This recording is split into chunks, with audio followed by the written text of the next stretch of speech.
Kia Soul, rear bumper replacement. Here are the simple steps to replace the bumper. 1. After loosening the mounting screws, then remove the rear combination lamp, A. 2. Disconnect the rear combination lamp connector, A. 3. Loosen the rear bumper upper mounting clip, A.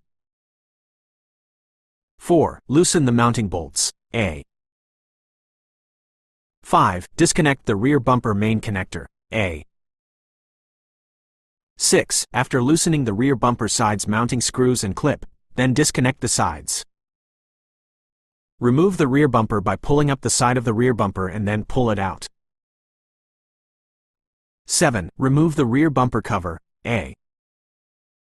8. Install rear bumper in the reverse order of removal. I hope this information is helpful. Please let me know if you have any other questions.